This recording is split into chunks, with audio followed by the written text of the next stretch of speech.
Hello, everyone, and welcome to my channel, Diet Keto Lifestyle. I'm Michelle, a sports nutritionist, and this is another episode in the series of Low Carb Heroes of India.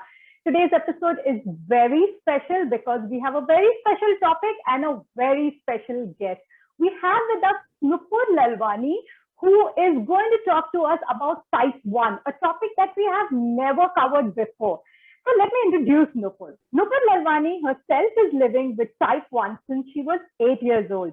She's a certified diabetes educator, a certified pump trainer.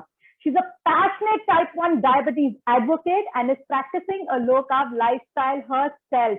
She's a marathon and an ultra marathon runner, and she has completed the Oxfam Tri Walker India of 100 kilometers on a low carb diet.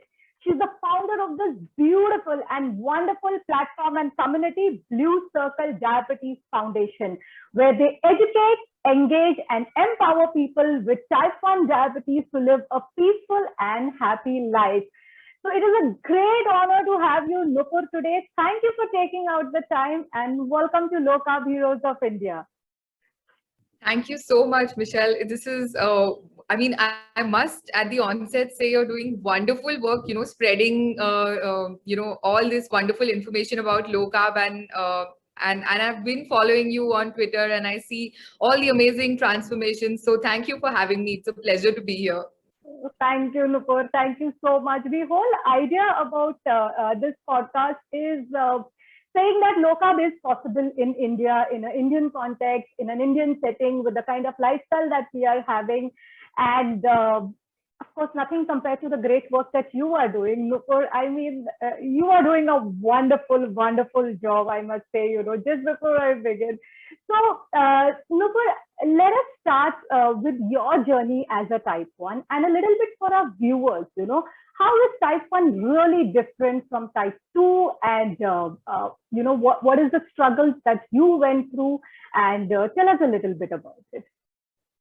Sure. Thank you for giving this space to talking about type 1 diabetes as well.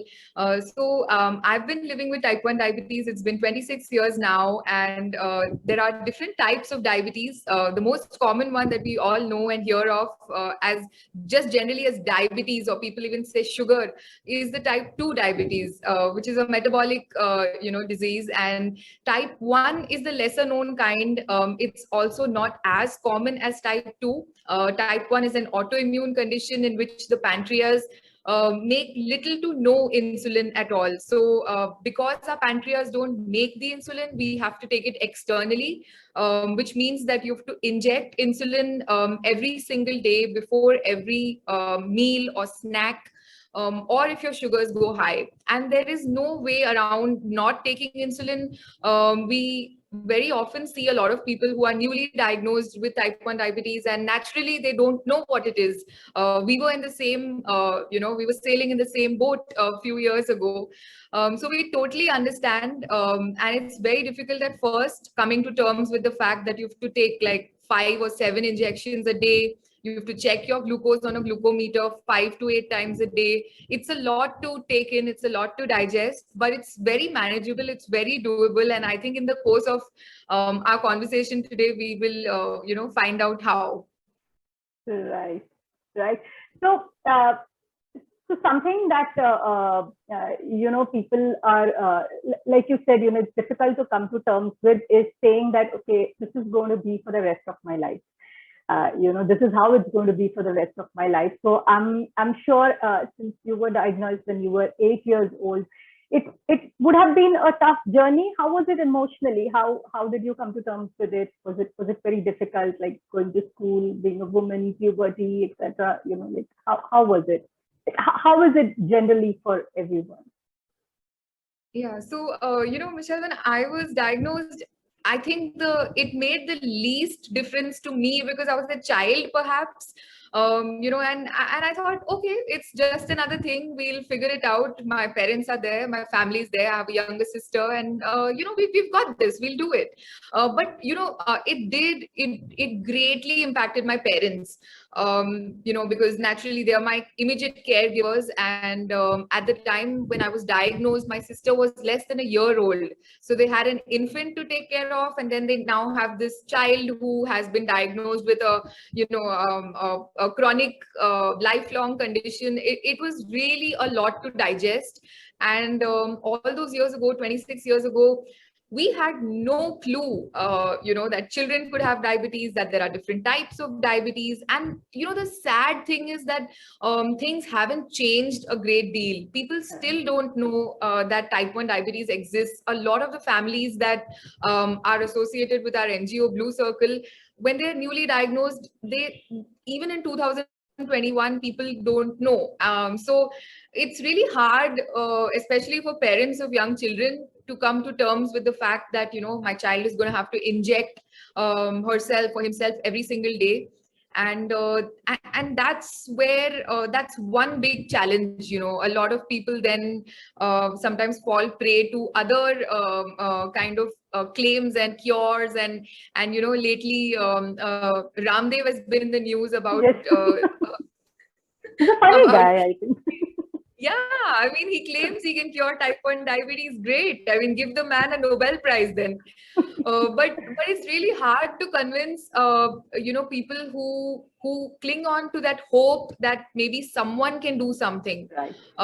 So that is very difficult, and I'm really grateful to my family for believing in medical science. Even though this was a long time ago, we never stopped insulin. A lot of people told my parents a lot of things. Insulin is not good and it will spoil your body, and maybe you can go to this Baba or whatever. But and they might have heard those people out or visited all these places. But having said that, we never stopped insulin. So that is something I'm really grateful for, and for also to my parents for playing a huge part in diagnosing my condition correctly.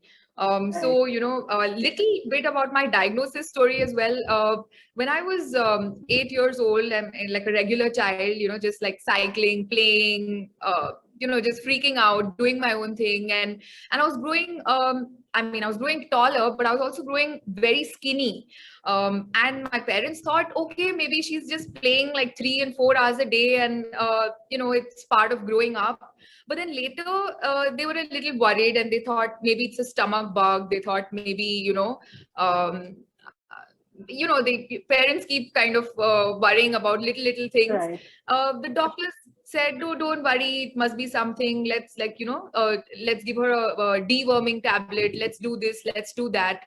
And so, time went by, and eventually my parents are not doctors, they're lay people.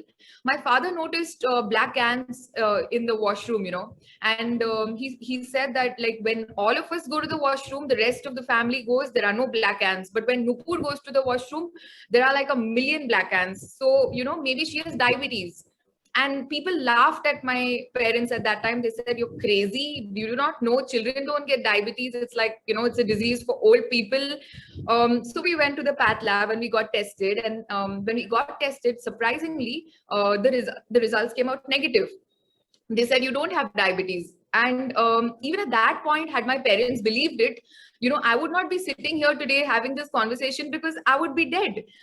Without insulin, landing up in ketoacidosis, that would be the only option. So luckily for me, my parents still pushed, and they said, no, we are sure something's wrong.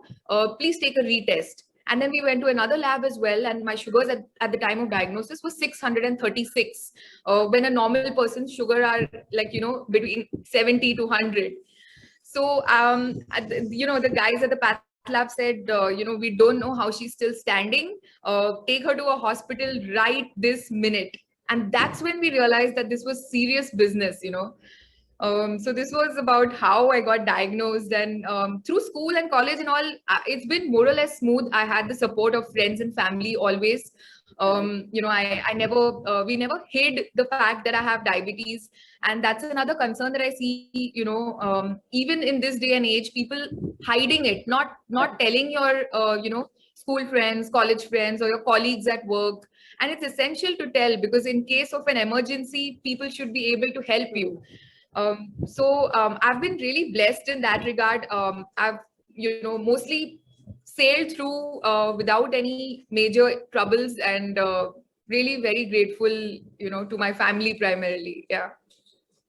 That's that's really sounds a little scary, but then yes, of course, it was like noticed at the right time, and I think that that's very important. Mostly in children, I have seen that these this is how it goes. They are like losing weight, and if you really dig through it, and that's when they realize there is type one. But like you rightly said, even today, there is so much of fear, there is so much of taboo around it, and people really don't want to talk about it, they don't want to tell anyone about it. But it's just okay, and I think that's where the Blue Circle Foundation is creating such a huge impact. Just the support, like you said, the support, the community awareness, educating, parents, and at Blue Circle, you have people across age groups, across culture from different parts. It's also an NGO. It's free, so that's something really amazing. But tell us what really inspired you to start Blue Circle. I mean, what was it? Was it the difference that you saw between you and someone who didn't get the kind of support, and the whole community thing? So what inspired you to start Blue Circle? Yes, you're actually absolutely right, Michelle. I while growing up, I had everything I need, and I mean, I had access to insulin, I had support of family, of friends, and at no point did I ever feel that I was lesser than anyone, or I could not do something because I had diabetes. That legitimately never crossed my mind. Like, I mean, I thought I was better than everyone else, if I could say so. It never came in the way. But then I slowly, as I was growing up, I realized that there are people around me who do not have the kind of support that I've had, whose families also, because of lack of information or lack of finances, they're not able to support them adequately. And it's I mean, it's really sad if one can't live their best life just because you don't know something, or just because you don't have the resources to connect with the community, or enough money to pay for your medication. And I mean, we have to pay everything out of pocket. So we have to pay Right. for insulin, we have to pay for test strips, we have to pay for CGMs, and the few of us that can afford things like CGMs are truly lucky, because the majority of the population really is struggling to make ends meet. So a lot of these reasons, and also the fact that once you grow up and you live your life, and you're moving around, and you're shifting cities for work, and you're doing a lot of things that young people do, it was becoming really difficult to sort of anchor in and find a community, and find a group of non-judgmental people who will kind of stick with you and say, okay, you might be in any part of the country or any part of the world, but we're all there for each other. So I think it was a combination of all these factors that sort of led to Blue Circle coming up. And we have a lovely, thriving, growing community of people with type 1, type 2, gestational diabetes as well. And the beauty is that it's all free, it's all community driven. People, take out time from their schedules, and they volunteer. And I'm, really, really blessed to be in this situation where we're able to make a tiny difference. Oh, you're making a huge difference, because I totally get this, that how important community and how important this whole support structure is, because that itself makes all the difference, is what I feel. When there are others with you whom you can talk to, who have gone through the same journey, who can help you out. You're not the only one, because as a type one, it's a bit lonely. You don't get to see many type 1s, like you rightly said, and not many people know about it. So if you have it, then, suddenly there's that feeling that, oh, like, am I the only one, or what's wrong with me, and things like that. And that's where I think Blue Circle, I've seen a lot of your videos, your workshops, and, they are like really, really amazing, very, very heart touching stories. Really beautiful. So yeah, you're doing a Thank you. great job. I missed out saying one thing. I just want to take a second to Yeah. quickly, share with your viewers the symptoms of type 1 diabetes. I know you covered some points, and it's really my obligation. It's my duty to, mention this, because all of us that have been diagnosed, none of us, almost none of us knew that type 1 diabetes is a thing. So one is like, intense weight loss. If you're losing an incredible amount of weight very quickly, don't be happy, especially for young people. Maybe you're in your 20s and you're like, wow, I'm losing weight, and like, Yeah. am I lucky or what? No, you're not. Like, get tested. Two, if you're eating a lot, like as a child, I was eating more than my father. My father would eat like maybe, maybe 4 rotis at home, and I would be eating 6. My parents were very happy. They were like, okay, she's a growing child, let her eat. But this was again a symptom of type 1 diabetes. Then frequent urination is another. So, as a child of 8, I mean, I was potty trained, of course, right? I mean, like 8 years old is old enough, but I was peeing the bed. I was, if we went outside, I would have to visit a washroom every half an hour. So these were things that initially we got confused. We thought maybe she's having a lot of water, maybe, something. Right. Or my mom even thought that maybe, maybe I have nightmares, or I have some sort of psychological help that is needed. They went through everything except the fact that this could have been type 1. And Right. also, if you feel like drinking a lot of water, if you're like, chugging down water or any liquids all the time. So these are 4 important things to watch out Right. for. Right.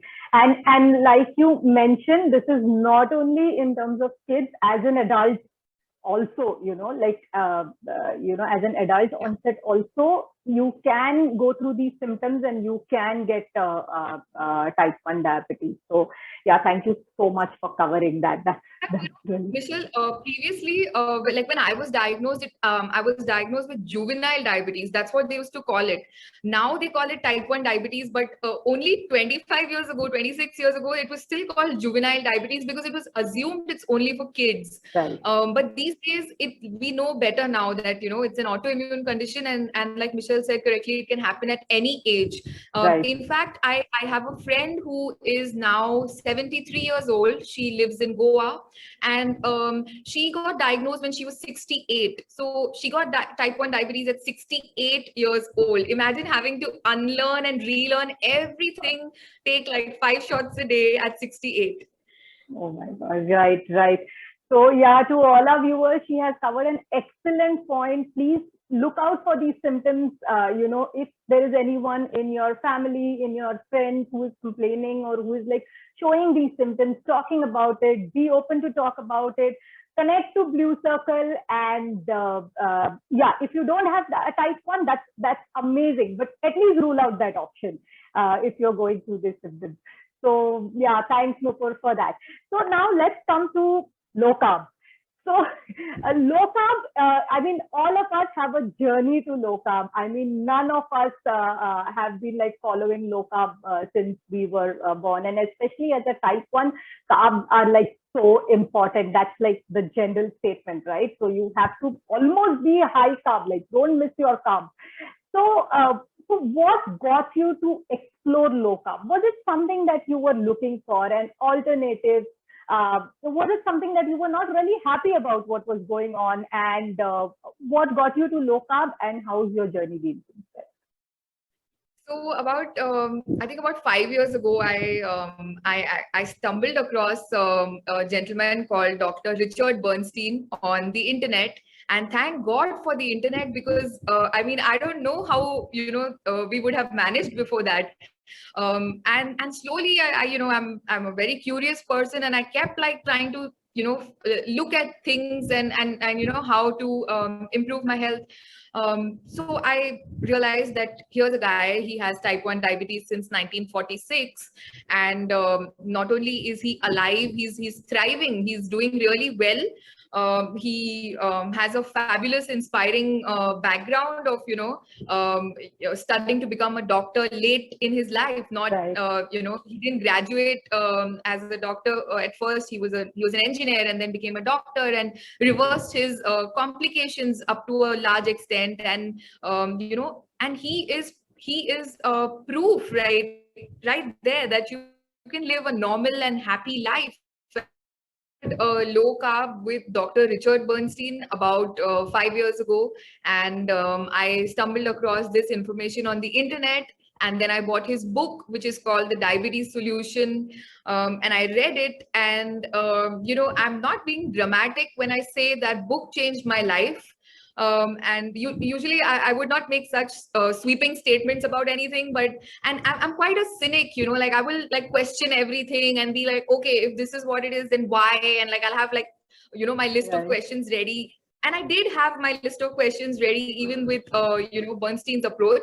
But slowly and steadily, I realized that it is possible to normalize blood sugars. It is, I mean, my type 1 diabetes has not gone away. I still have it. I'll continue to have it most likely all my life until that mythical cure comes up, if and when it does. So, I mean, side note, when I was diagnosed, they told my parents, "Say, don't worry, another 5 years, we'll cure this. Don't worry." And every family is told that. And hope is a great thing to have. It's not good to sort of let go of hope, but it's also very important to remember that we may not have a cure in this lifetime, and I really don't have a problem. I'm very happy. I'm very healthy. I am, I'm living my best life. I'm a lot healthier than I was 10 years ago.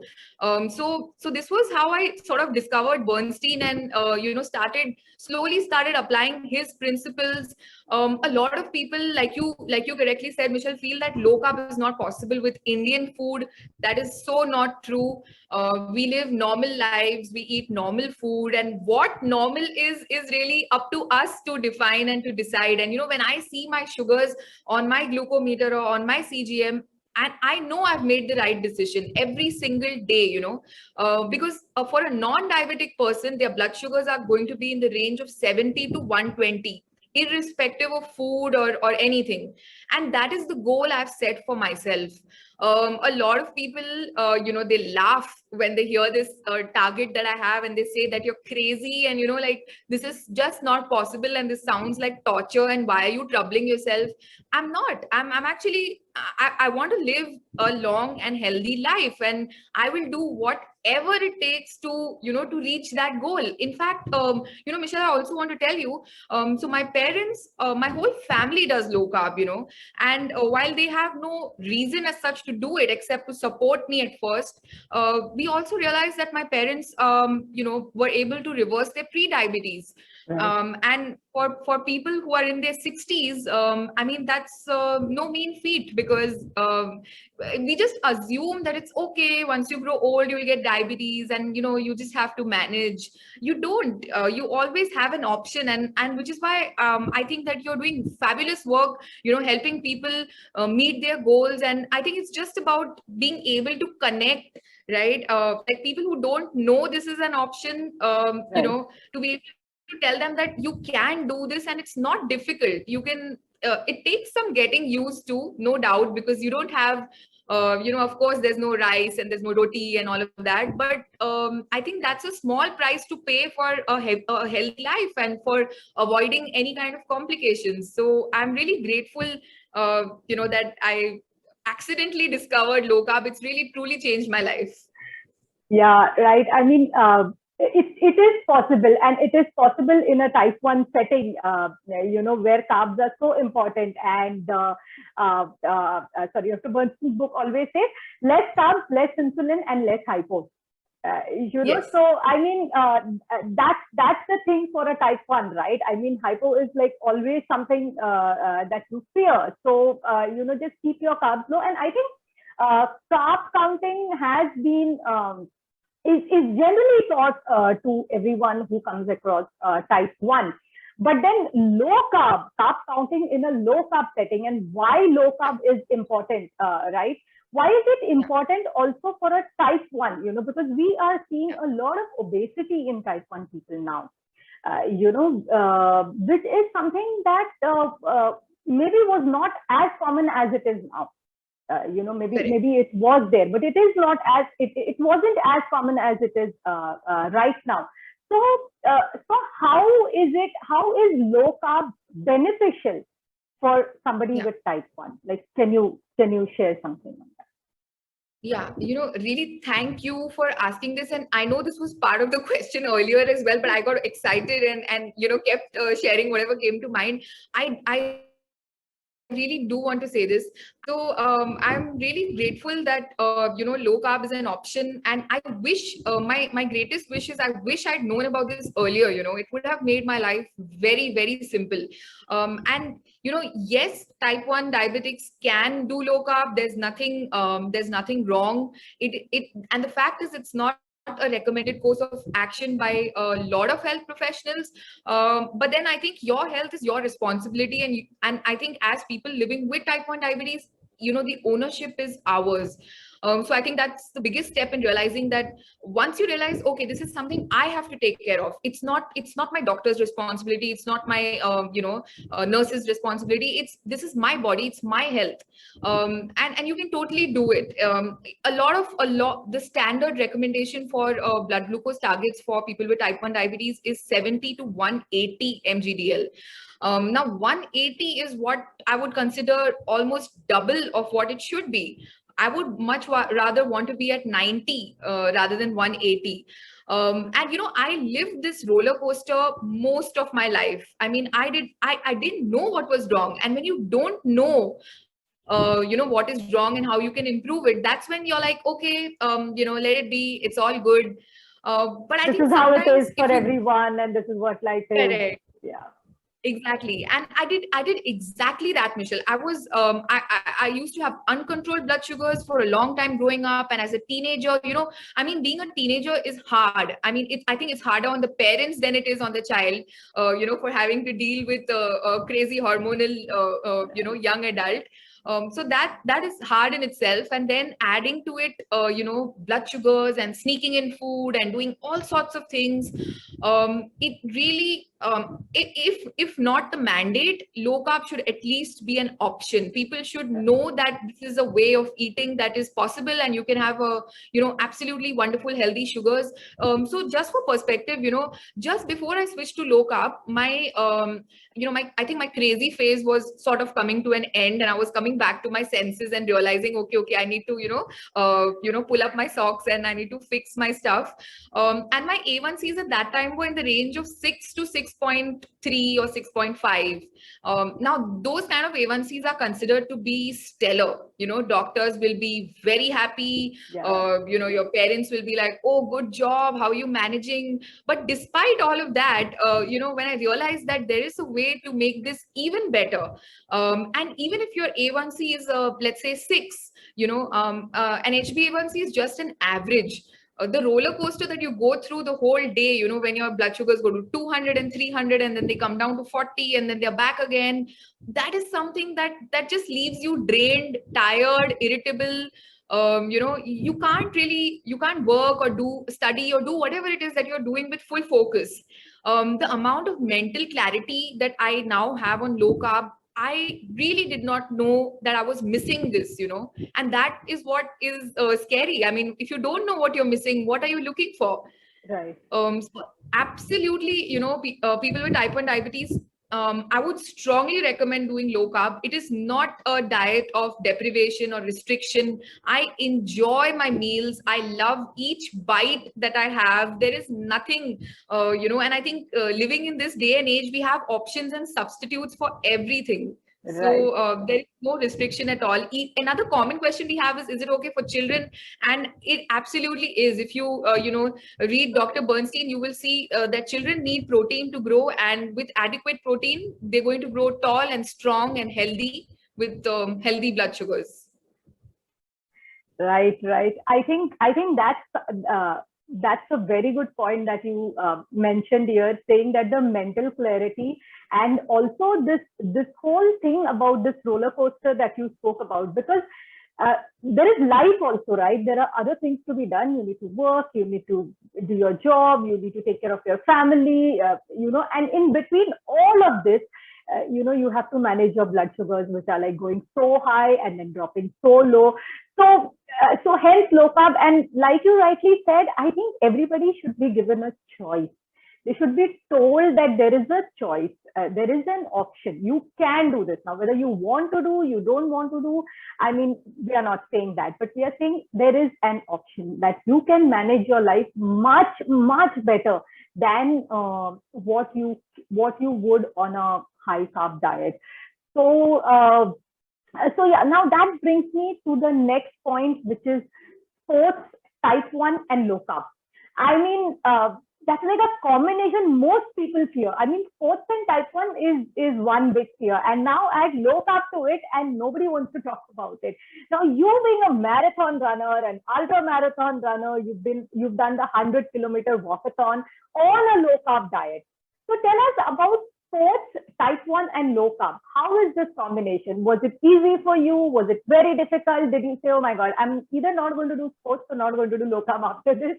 Or was it an amazing experience? So all our viewers, who like really want to know, like, can they pursue their sports? So many people are passionate about so many things, but they're just so scared, with the whole type 1 thing. And then, like, can I do low carb if I want to play some sports and I'm a type 1? So talk about it, Nupur. Yeah, I'll pick the last option. It is absolutely amazing. The combination of sports, low carb, and type 1 diabetes. It's as close to plug and play as possible. And with type 1 diabetes, you know that there is no plug and play. Even after 26 years of living with it, there are days that are frustrating. Even though I do low carb, the fact is that, one part of my brain, I don't know, some percentage of my brain is 24/7 my pancreas. It's not a brain anymore. I have to constantly think of, okay, where's my sugar going? What's happening? In fact, as I speak to you, I am, looking at my blood sugar on my phone, and my blood sugar right now is 79. So I have one eye and, one sort of, I want to make sure that I'm not going low, I'm not going high. So that's the life of a person with type 1 diabetes. Is mostly invisible to people around us, whom we may not be living with or whom we may not be very close to, but it's still there. It's a burden. There's no doubt about that. It's just that low carb makes this burden a lot easier. I used to be a carb loading runner. Many years ago, before the marathons, I would sit down with a bowl of pasta a couple of days prior, and like all those typical things that they tell you to do. I've done all of that. I've been running for a long time. I run for fun, so there's really not any sort of like absolutely amateur running, but all these years I've been running, and I've considered myself to be very fit. And I mean, like, hey, if you can run like 40-50 kilometers, you must be fit, right? But I was always also very chubby, and I never sort of, I think I had a little different approach, if girls my age would be like, okay, I need to diet and lose weight, I would be like, I'm not going to diet. I don't care about losing weight. I am what I am, and I'm happy. And it is important to be happy where you are, but if there is a scope to be better, why not take that, And when I switched to low carb, I also ended up losing weight. That was a byproduct. My original goal was blood sugar management. I ended up losing about 10 kilos of weight. I thought I was fit and healthy, and then I just got healthier. So the older I'm getting, the fitter I seem to be getting. My body fat percentage decreased by about 10-11%. My lean muscle mass went up. I can see and feel the changes, and these are just markers. But Right. every time that I look in the mirror, I know I am better than I used to be, and I think that's a big win for me. So I never really had big worries. I mean, I still have to take precautions. So if I go down for a walk or if I go down for a jog, I still need to carry my glucose. I still need to check my sugar. Those things, they don't go away. They're still there. But now I'm not worried about, I don't need to panic that, my sugars might go down drastically. Or I remember this one time I was doing an ultra marathon, and my blood, so I wear an insulin pump, and the patch on my stomach that I wear, that sends in the insulin, it came off because of the sweat. And because it came off, there was no insulin going into my body, and my sugars were in the 300s. And this was all prior to low carb. And like, if your blood sugar is 300, you are not in a headspace to, you're cranky, you're irritable, you're sick, you need insulin. And then, Right. you need some time to get back to normal. And that was impossible in the middle of a run. So lot of factors. And I still, so every time I go out for a run, I carry glucose with me. In fact, as I'm sitting here today, I'm keeping it handy. So these are little things that we have to get used to, and we have to continue doing. Another thing was that during the 100-kilometer trail walker, we were 4 people with type 1 diabetes. So 4 friends, and the rest of my friends are not low carb. But I knew that, nothing's going to go wrong. I've practiced with low carb. I've been doing it for such a long time. And, if my electrolytes are on point and if everything is on point, there's nothing to worry. And I'm so happy, to tell you that my blood sugars were in the range of 70 to 130 throughout. And it was a 48-hour period with such intense Wow. exercise. You would most likely get a hypo and your blood sugar would go below 70. But luckily, thanks to this, Dr. Bernstein's law of small numbers, less carbs, less insulin, and less chance for, hypo or hyper. Yeah. Wow, that's excellent. In fact, yeah, I think last year or something, Dr. Ayan Lake, he did an experiment, 0500. So Yeah. 8 type 1, his was of course late onset. So 8 type 1,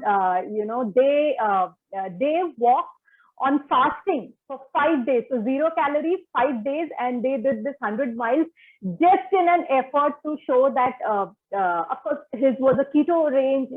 For him, it was like showing fasting, but they did take insulin even during that time, right? So, and his point was that yes, we all type 1 we can also fast, and we can, but of course that's not the topic that I want to cover. But since we were talking Yes. about sports, I thought I should mention that, because that was an excellent project just to create awareness. And he very beautifully says that in one of his podcasts, saying that 8 of us started and 8 of us completed without any issues, and we were just feeling better by the end of it. So, that's also something. And like you said, probably that those 100 kilometers that you did on low carb, you were less worried than you would have been. So you could maybe focus. So that tells all our viewers that yes, you can do low carb and pursue your sports passion, and while you are type 1. So that's something very nice. So tell us, Nupur, about what are the what does it look like in Indian context, in Indian families? Are people really open to CGMs? Are they continuously checking their glucose? How is it like? What kind of awareness is there? Like, what are the kind of stats in India that we are looking at? There's a general mental block against checking blood sugars among all people. Probably, maybe it's a universal thing. People just don't want to kind of, wake up the demon, if I may say. So they feel like if they check, then they'll be very stressed. And I used to feel the same way. So I guess I know how it feels, because I would just not check because and it wasn't like we couldn't afford it. Of course, finances were hard, things are expensive, and they continue to be. But it's not that not testing was because I didn't have strips. I didn't want to test because I knew I would be high, and if I would be high, I would be stressed. So I think that the same thing happens to a lot of people.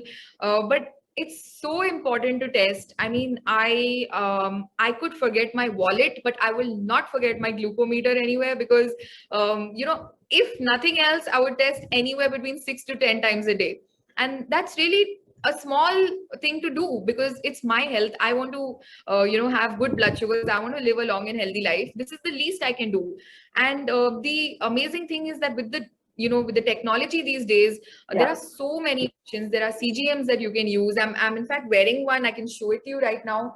So I wear a CGM. I also use the glucometer, and I keep it handy always. So despite all the technology, I mean, I'm still prepared with my old school meter, and I also use an insulin pump. I can happy to show that as well. So this is an insulin pump that stays connected to my body all the time when I'm sleeping, all the time, 24 hours. And it gives me insulin. But all the technology in the world can't save you if your overall lifestyle is not on point. So these are just added conveniences, but the fact is that if you've got the basics right, then even if you use a good old syringe, and this is a reminder, when I was diagnosed, syringes were the needles were thicker, and things were so, I mean, like primitive almost. And when people see a syringe, they think this is so old school, and why would anyone use? But there's no harm. I mean, you pick your method of controlling your sugars, and I think the largest role to play in the control that I have today is low carb. That is what I really wanted you to come to. So these are all monitoring tools, right? So you can monitor, you'll come to know what it is, you can help yourself, but you just eat less carbs, and then you'll need less insulin, and I think that's the whole thing. So how do you introduce people to low carb in Blue Circle? What's the kind of method that you'll have? Of course, I know your Sholay match के कितने carbs थे? Some amazing content out there, like always asking kitne carbs the, and that's a nice way to put it. I really like the approach that you'll have at Blue Circle. It's very light, there's some humor, there's some nice workshops. You'll have some potluck workshop also where people can share the food that they eat, some small clips, etc. I think it just takes the whole seriousness out of it. Of course, type 1 is a very, very serious subject, but then one doesn't really have to be, very grumpy while counting their carbs. So yeah, kitne carbs the? Absolutely, you're so right. And within the community itself, so one of my friends with type 1, Rohan, he's a really fun guy, and he came up with this little gabbar that he thinks he's the gabbar, and then we've managed to create a lot of fun, and we do these little quick skits where we talk about either a lot of topics. I mean, everything from eating to like getting married, and these are the concerns that are there on people's minds. And right. We don't want to, I guess we don't want to sound preachy, because I think that puts off a lot of people. They just feel like, who are you to tell me? And they're right. I mean, like, it's their own health. And we just want to tell them that this is how we do it. And this is how it's wonderfully working for us. And of course, if they feel comfortable, they are more than welcome to start it. And I see I see a huge change in a lot of people in the community that originally would, be eating a different way, and slowly, and at first they might seem very against, low carb, or very against like eating healthy. But when they slowly start shifting, and then they try, then they're telling other people, maybe reduce your carbs a little. And then I feel like, okay, our job here is done. We have, planted the seed, and now I think it'll kind of grow on its own. Yeah, I think creating awareness is the first thing. And, the beauty about low carb, like you said, when people see that their numbers are improving, when their health is improving, one actually doesn't want to convince anyone about it after that. They can see the results themselves. Of course, weight loss is a benefit that just comes, when you're doing low carb. But, when you see that your health is really improving, that's like the actual proof there. And when there is actual proof, there is very very less reason why somebody would really move away from it. And that's when they actually help educating others also around it. So just tell us a little bit about how is it like you come across so many people who contact you at Blue Circle. This whole obesity thing, with type 1 people, what do you see? What are the reasons? How are you people addressing that?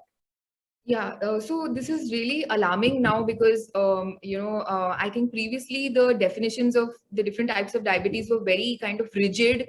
And now, you're absolutely right. This whole double diabetes is becoming a real pandemic in the true sense. And because it's not like, like COVID is infectious and stuff, but things like diabetes and having, putting on excess weight and developing metabolic issues, this is something that slowly and quietly creeps up, and then you realize you only wake up when you have a complication or a problem, or something, when something gets flagged by a doctor. We are seeing this increasingly, a lot of people with type 1 diabetes putting on excess amounts of weight. They're not able to manage, and the sad thing is then they go back to like, let me join a gym, but the gym is not going to help you as long as your food is not on point. And that is something that it takes a lot of effort to convince them or to tell them. I think what I really feel is that the realization has to come from within for them. It cannot be thrust upon them. They're not going to listen. There's a lot of I mean, while there's a lot of pro low carb going around, and there are a lot of amazing success stories, there's also a lot of anti low carb, and we see that all the time, right? Online, on Twitter, everywhere. I mean, there's so much fighting happening, and for a person living with diabetes, he or she would just be so confused. What should I pick? So I think our approach at Blue Circle is just that we bring the horse to the water, and then like let him or her figure it out on their own. Right. And hopefully make the right choice. Yeah, I think that's what Blue Circle talks about, right? Like educate, engage, and empower. So once you have educated them, I'm going to repeat it once again, like kitne carbs.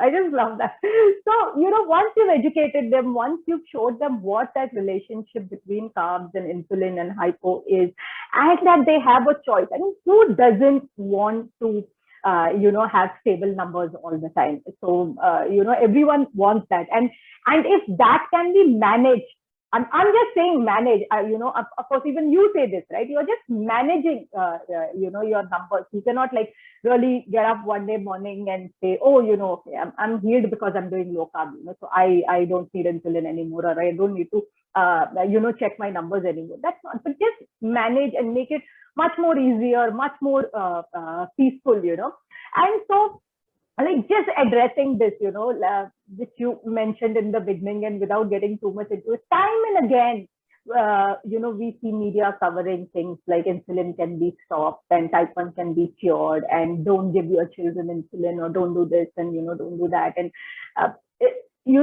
just that one basic message that you want to give around, like saying insulin is not evil, and how parents should really consider before they take any steps in this direction, parents or even adults. Yes, I actually, our conversation comes at a point where in the last 2 or 3 days, we've been trying to counsel a young person.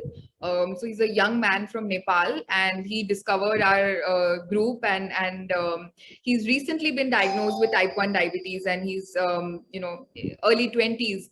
Now the thing is, he because of maybe peer pressure or bullying or things like that, he simply doesn't want to take insulin, and he's gone 3 days without insulin. Now the rest of us are panicking because we don't know this person. He's a stranger to us, but he's automatically part of the family because he lives with type 1 diabetes, and everyone's been trying to convince him, no, listen, you need to take insulin. You need to. And and people have a lot of myths. So he was telling us that maybe you guys need to take insulin, but I don't need to take insulin. I mean, for me it's okay even the way it is.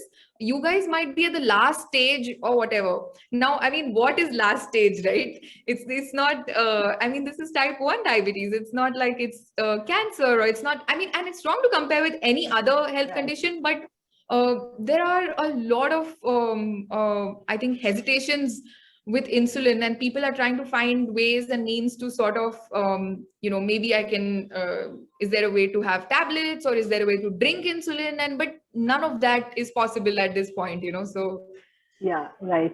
So to our viewers, please get in touch with Blue Circle Diabetes Foundation. For any of your doubts, they have some excellent workshops. You also have an app, right, for Blue Circle. Yeah.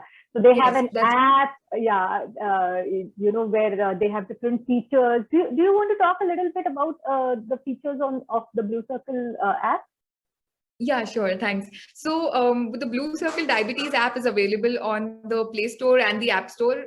So that means Android and Apple both. And once you download the app, you can do the basic stuff such as enter your blood sugars, enter your food, enter your insulin, any kind of exercise. And it's really important. I mean, it's not just important to test your sugars 10 times and take your shot and measure everything you eat, and that's not enough. You also have to log everything down, because when you have to show your doctor, or you have to sit and analyze why something went high or why something went low. Logging is really important, and I think apps make our lives a lot easier. So that's one feature that we have on the app. Apart from that, your app can also calculate your insulin to carb ratio and your insulin sensitivity factor. So if you enter some basic info in the app, it'll calculate these ratios for you, and then you can accordingly bolus. Of course, you have to use your own discretion. It's not medical advice, but Right. it's one step closer to making lives easier. We also have something called the Buddy Project helpline on the app. So this is an app based helpline. It's a free helpline for diabetes and mental health. A lot of people who are newly diagnosed, they need a lot of help. The whole family needs help. And not just newly diagnosed, a lot of us, like even me, I had burnout after many years of diabetes, and I didn't know it was called burnout. I didn't know I had a problem. I just went through my life every day thinking, such a bother, but I didn't seek help. I didn't do anything. So we have like 12 trained volunteers, people who live with diabetes, type 1, type 2, caregivers, and these trained people can then guide you and support you, and sort of teach you the ropes, and set you off on your own path. Wow, that's a very, very beautiful initiative. I think that makes all the difference is what I feel, because just having someone to talk to, and I think we realized that most during the pandemic and the lockdown, especially in a type 1 circle, like you said, you yourself have gone through it. So I think that's very beautiful. Do you see, Nupur, a difference between children accepting low carb and adults accepting low carb? Do you think children are more open to explore it, and Yes. how is it? Definitely. I think children are so much more to open to everything. I mean, I know even after my diagnosis, it didn't, Michelle, honestly, it didn't bother me one bit. Maybe my parents or my doctors thought like, she's a kid, she doesn't understand. Of course, I understood, right? Because I know, because for parents, the responsibility is theirs. They have to make sure the child is healthy, the child is not in a medical emergency. I just have to go through the process. But when I was in hospital for a couple of days, and then we didn't have a clue I didn't have a clue what was going on. My parents were busy, the doctors were busy. My mom comes and tells me, "Acha, you have something called juvenile diabetes, and you have to take injections." And even as a child, I've never been scared of injections. So I was like, "Okay, cool, mom, no problem." And then she says, no, you don't understand. You have to take injections every day, like all the time, every day before you eat. So maybe, like many times a day. And I said, that's fine, mom. I'm okay to do it. Okay. So that was it. It was pretty, simple in my case. But I know that it's harder to accept because the older you get, you have your own preconceived notions, and then you feel like, diabetes has come along and disrupted all that. So Right. I definitely feel like not just the diagnosis acceptance, but also low carb is easier to start if you're young. The Right. older you get, the more probably, rigid you become in your mindset. Right, right. That's true. So tell us, Nupur, what does a low carb diet look like for you? Like, how's it for you, or like on a regular basis? Like people around you, what does a low carb diet look like? Yeah, so I aim to have 30 carbs or less in a day. That's what Dr. Bernstein recommends as well. So I eat 2 meals a day. That's not what he recommends, but I do this because I just find it convenient. I've finally figured out that I'm not a breakfast person. I mean, I do love breakfast, but I just have my breakfast for lunch. Right. So so I start my first meal in the afternoon with eggs, and I've been doing this for I don't know, like years now. So either omelets or any form of eggs, and there are like literally like hundreds of varieties of eggs that can be prepared. So that's my first meal, and then I have an early dinner. Dinner is usually chicken and veggies, or like just veggies. Or I mean, I try to. My only goal is to make sure I'm getting protein in for the Right. day and keeping my carbs low. And now it's just like clockwork. I don't need to think. I don't need to, I'm just on autopilot mode. I just have to do what I was doing all these days. So I find that really it really clears up my mind. I can do other things. I don't Right. have to spend hours and hours in the kitchen. I mean, I like good food, who doesn't, but I don't want to spend that long in the kitchen. So I want it to be like a quick meal. And then I have like teas or coffees, and I have them black and without sugar. So that's roughly my day every day since a couple of years now, and I'm very happy with this arrangement. Once in a while, I usually don't snack, but if ever I feel tempted, or if something's around, maybe I have some almonds, or some low carb chocolate or something. So Right. that's a little fun treat once in a while, but generally, I'm really comfortable with this Carb arrangement. approach. Right. Right. So, Nupur, do you have any vegetarians in Blue Circle who are practicing low carb and have tried to be successful? I understand that in a vegetarian approach, you really cannot get. I mean, 30 grams, 30 to 50 grams is kind of a little difficult. Because most protein is coming from dairy, and there is some amount of carbs there as well. So, but just a general low carb. Do you have people in Blue Circle practicing that? Yes. Yes. Lots of people who are vegetarian also do low carb, and case in point is my own mom. So the rest of us, my father, my sister, we do eat non-veg and we're low carb. My mom is vegetarian, and so are a lot of my other friends. And of course, their carb allowance then has to sort of go up a little bit. But I think as long as the goal for everyone is to have normal and healthy blood sugars, I think whichever approach they choose is fine. Yeah, that's true, and I think you at Blue Circle are doing an excellent job. I want you to talk a little bit about your initiative for women with diabetes, Project Gaia. So, Yes. can you talk a little bit about that? Sure, thank you. So I mean, because I am a woman living with diabetes, and friends like me who live with type 1 diabetes and are women. So Snehal, me, and a bunch of other friends, we realized sometime last year that there isn't a lot of talk about. I mean, as it is, type 1 is not as widely known or spoken about. And to add to that, if you're a woman, I mean, so many things impact your blood sugar. And sometimes we joke that, if it's a full moon, my blood sugar will, change. So, I mean, literally, it feels like, like there are, incredible amount of things that can affect your sugars. And being a woman, there are a couple of more. So it's just a little harder because with, with menstruation and with your periods, again, your blood sugars are all over the place. And I am so embarrassed. It took me so many years to figure this out. I didn't know, I wasn't told. And, that's been the experience with my friends as well. So that's why we figured out that maybe let's, dedicate some time, in the month where we can talk about women's health in particular. So every month, we do one workshop. So every Sunday we have Blue Circle workshops every Sunday at 5 p.m. On our platform. And once a month out of, the whole, the weekly thing, we cover a topic which is related to women's health. So, whether it's, birth control, or whether it's menstruation, or just sometimes, like last month, we just caught up, all the girls just decided to just, get their chai and coffee and just sit down and chat. So we just want to create a space where women can, not feel judged, or feel comfortable enough to share things.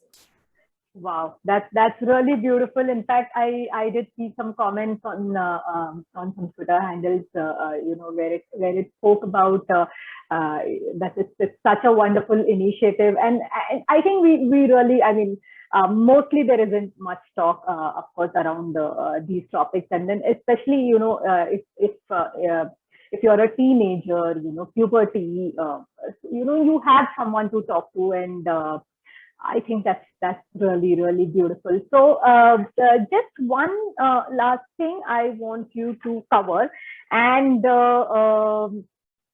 yeah, the whole thing about the importance of CGM. What do you recommend, and how do you generally recommend testing and insulin, and for a normal household in India, what's your recommendation?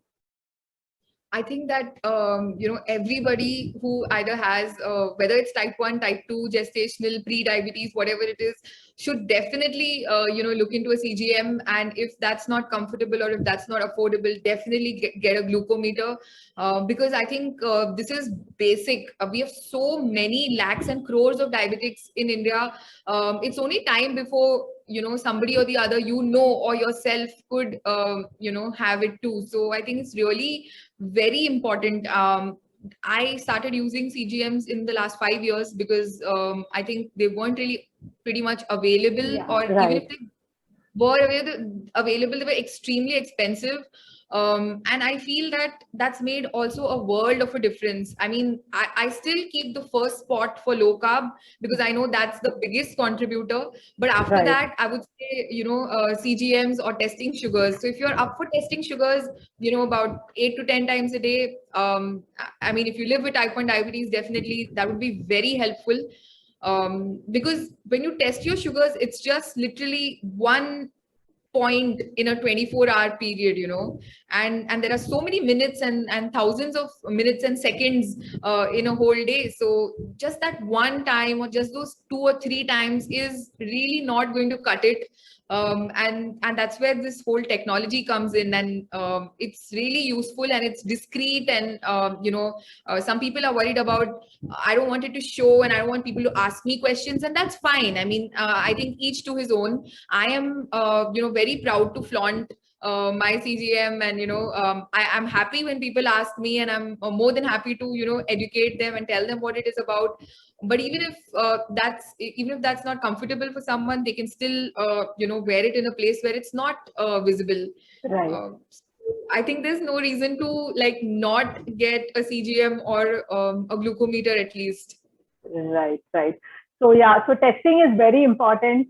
Insulin is very important, and being low carb is also very important. Is probably what we can get to see from your example and so many others in Blue Circle. So you can be low carb, you can run a marathon, you can do 100-kilometer walkathon, and like Nupur, you can like have clarity all day, and you just write some very beautiful blogs as well. I read a few on your Blue Circle website. So yeah, so that's an excellent thing. You also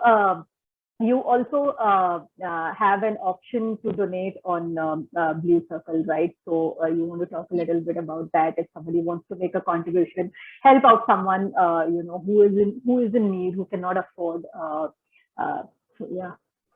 Yeah, thanks, Michelle. So, we are a registered non-profit organization, and we do accept donations. And if you go to our website, that's bluecircle.foundation, really easy to remember.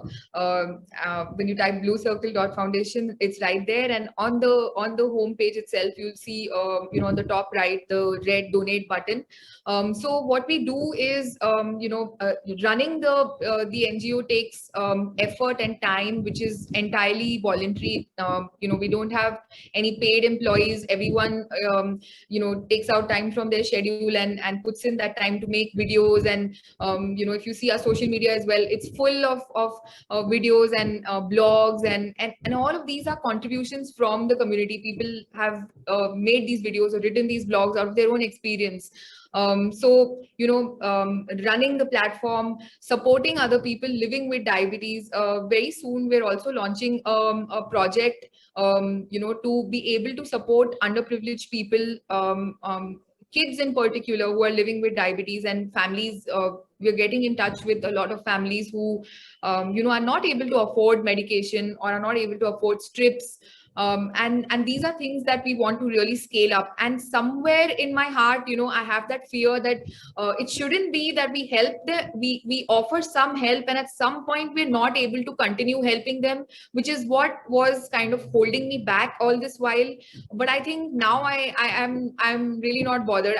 We're going to go straight ahead, and we know that the community out there is strong and people will support us. And even if there comes a point where we don't have anything to give anymore, I'm sure we'll be able to raise funds and support these people, because there are a lot of young kids out there who are newly diagnosed. Their parents are struggling. They work as either a rickshawala, or they're working in a shop.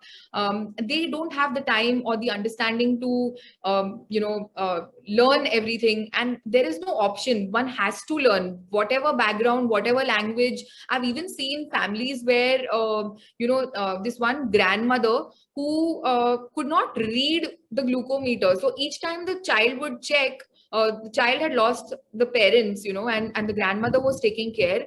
The grandmother would just copy whatever was written on the glucometer into a notebook. She didn't know what she was reading, like just a number, 150. She didn't know what to make of it. So that's when it really opened my eyes. I really realized that there's a lot. I mean, we are blessed. We live in cities. We have access to, Right. insulin, to technologies, but a large part of India does not have what we have. So, we can take one small step to try and, make it a like a equal playing ground for everyone.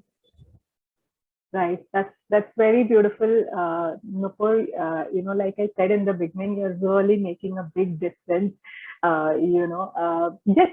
Just one small question. How did you come up with the name Blue Circle? Is there something, some story around it, and something that you can share? Yeah, sure. And I'm glad you asked this, because, I think apart from the maybe people who are living with diabetes also may not know, but the blue circle is considered the symbol for diabetes. And it was declared the symbol for diabetes by the UN, I think, a couple of years ago. And so we thought that, I mean, I think it's best to be inclusive. And even though, like, I have type 1 diabetes and some of my closest friends have type 1 diabetes, we still understand that a lot of things are going to be common, whether you're type 1 or type 2. I mean, having a good lifestyle, exercising, controlling your sugars, these things are common. Then, of course, each type of diabetes has their individual things. So we wanted this to be a very inclusive space for everyone. And so we thought, let's just look at what is a universal way of Message. sort of celebrating diabetes. Yeah. Right. So great, Nupur. Thank you so much once again for taking out the time today, and really sharing with us your journey, the great work that you all are doing at Blue Circle. You are truly a low carb hero of India, because we are like all really looking up to you and say, okay, here is Nupur, like she is type 1 and she's doing low carb, and she's marathon runner, and we all can do just by really focusing, on our nutrition part, and which will make life much more easier than on a high carb approach. So, any message, last message that you want to give viewers who are living with type 1 and who want to explore a low carb diet? Yes, firstly, thank you, Michelle. Thank you so much for this platform. It's really, I really want to, I know you're doing incredible work. I see, everywhere the amazing stuff you're doing. The one thing I want to tell people living with type 1 diabetes is that sometimes what happens is that when we have the condition for a long time, we think that we know it all. The fact is, every day is a new learning. And my one message summed up in like 2 or 3 words is, be open to learning. That's the only way I could discover low carb and Bernstein. And whether or not it works for you, just have an open mind. I think that's the main thing. Right. So yeah. Just at least try and explore. At least try and learn and know what it is. Maybe give it a try. And of course, viewers, this is not a medical advice. Please get in touch with Blue Circle Diabetes Foundation if you're planning to shift from a high carb to a low carb diet. So just don't kind of do it on your own. Get support. Get in touch with your doctor. And so Nupur, where can somebody connect with you with Blue Circle? How can they reach you? So they can go to our website, that's bluecircle.foundation, and they'll find all the links there, all our social media links, right from our Facebook community to our Facebook page, Instagram, YouTube, Twitter, our email ID. They'll find everything on the website. So that's the best way. That's great. So viewers, in the show notes below, we will be giving a link to all the to the website and the other social media channels where Nupur is active. So thank you, Nupur, so much. Thank you once again. It was really wonderful. There is so much that I learned from you today, so much for our viewers, because this is the first time we've addressed a topic like type 1 and in a low carb setting.